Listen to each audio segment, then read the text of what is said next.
What's up, people? It's Ninja Code 30 here, and this is my Raw review for May 7th. Let's face it, it was all about the Ace. That's all it was. It was all about Johnny Ace. It was all about pushing Johnny Ace forward, I guess, to be the next Vince McMahon, and that's how I feel about it, to be the next Vince McMahon, and also pushing him towards this pay-per-view that he's going to have with John Cena. That is all that it's about. That's all it was is going to be about, and that's pretty much how it was the entire night. I am sick to death of seeing Eve on my screen.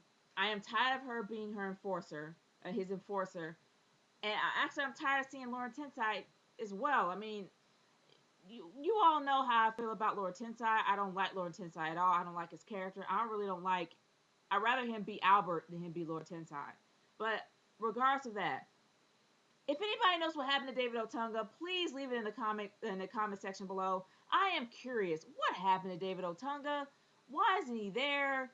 I'd rather see him on my screen than Eve. If anybody knows what happened to David Otunga, please leave your comments down in the comment section below. I will read it because I want to know. I want to know. I'm curious. I haven't seen this guy in a while. But anyway, moving on to the intro, the actual opener of the night. John Laurinaitis coming out with People Power. The only thing that pretty much kind of saved it for me was CM Punk. And CM Punk always comes in there and saves things when it becomes really lousy and really boring. And I'm going to be real. He did a little bit differently this time. He wasn't straight out blunt like he usually is. He actually was a little bit mellow when it came to insulting John Laurinaitis, which I think was pretty clever on his half. But I really do feel that CM Punk will always have the edge. He will always be the segment saver, in my opinion. He will always be the segment saver, coming out to save a really boring segment that people do not like. And he will just come out and actually make it better. He did that for me in the opening segment because, let's face it, I am sick to death of hearing John Laurinaitis. And sure, he got injured in his throat to where it made his voice like that. I don't care. I really just don't like seeing him on my screen because he's that boring. He really does not have any appeal whatsoever, and that's just me. And we actually did see a tag team match going out there with Kofi Kingston and R-Truth, or what I call the Booming Truth, versus Dolph Ziggler and Jack Swagger.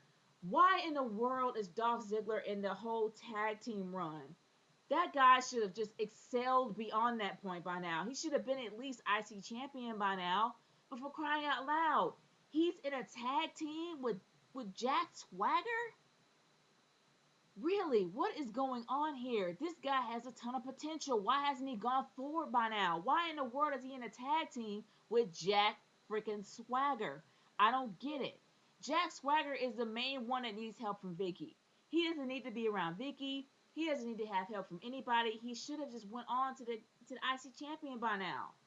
But he's still like way below, and he's with Jack Swagger.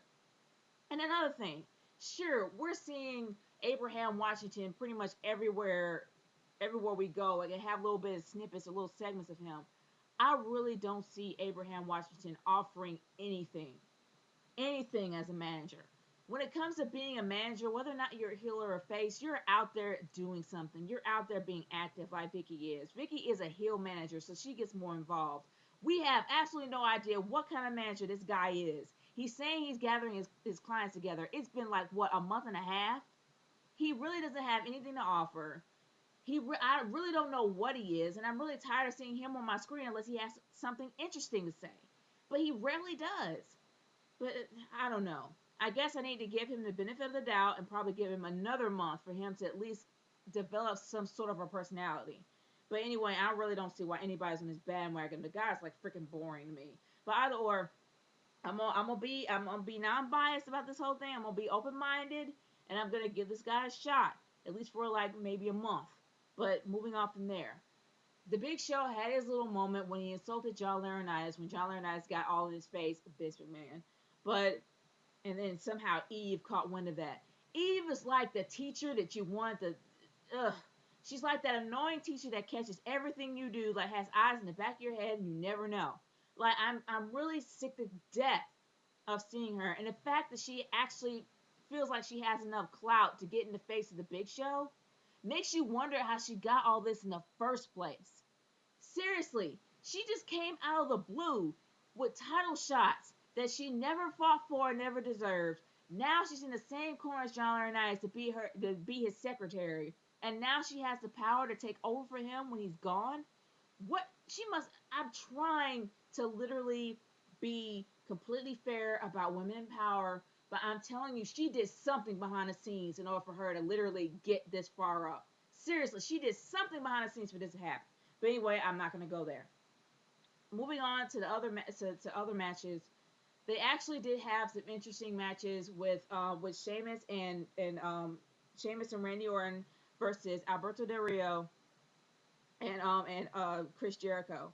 Now these guys, honestly, I was really impressed with Alberto Del Rio. I love him because he's actually a great heel. He's that heel that actually has like finesse and class. And I'm not gonna lie, I didn't like him at first, but I actually do like Alberto Del Rio. I really did miss him because he was a great heel. And now that he's back, I mean the guy's even more awesome. He's really fast in the ring, and he was able to have really great chemistry with not only Randy Orton but with Sheamus as well. So that was a really great match in my opinion.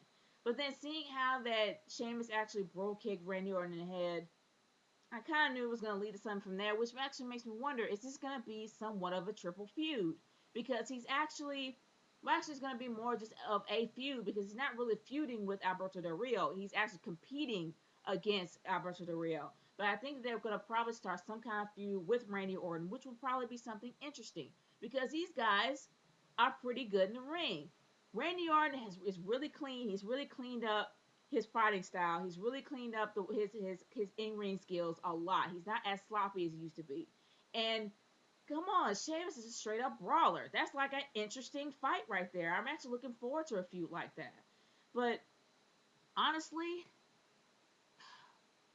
the match of the night that's supposed to be the main event is something that I was kind of disenchanted about because I'm not a fan of Lord Tensai. I will never be a fan of Lord Tensai. I still believe that he has like I'm an idiot or something written in kanji on his forehead. But besides the fact that I don't like his character, there is nothing original about Lord Tensai. When you come out to be a new character with a new gimmick, you want to have something that separates you from the rest. Everything that Lord Tensai has ever done was straight up Prince Albert. I'm sorry, it was straight up Albert. There was nothing that said Lord Tensai there. It was all Albert, except for the end when he had the green mist. That was straight up Tajiri. I'm sorry. There is nothing original about Lord Tensai. There was nothing original about that match. The match was sloppy. His finisher was sloppy. I didn't like it at all. And it's not because I don't like the guy. I'm just being straight up honest. He was sloppy. And then Daniel Bryan coming up. Daniel Bryan barely had a move in the entire night except for the very end when he actually put in his yes lock. That was the only move that Daniel Bryan had. He was not involved in the match at all. I don't get it. I really don't get it. I don't get it at all. The point is, the one thing I can say about this entire Raw is that it was more focused on John Laurinaitis, more focused on what happened to John Cena, more focused on what happened to Triple H, and not focused on everything else. It wasn't all bad. Even though the Divas match, as usual, lasted 5 seconds, it wasn't all that bad. I'm still giving it a C, flat out. Because they really did have an interesting opener. The fact that CM Punk saved it. The matches were not bad at all. The matches were actually pretty good. Everybody had great in-ring skills. There were rarely any botches except for the very end with Lord Tensai. And when it comes to the segments, the backstage segments, or the segments in the ring, even with Eve, they weren't all that bad. But it's just the focus was only focused on one person and they kind of left out everything else. So I'm giving it a C. That's my verdict and I'm sticking to it. It's the Nature Girl 30 signing off. Peace. Later.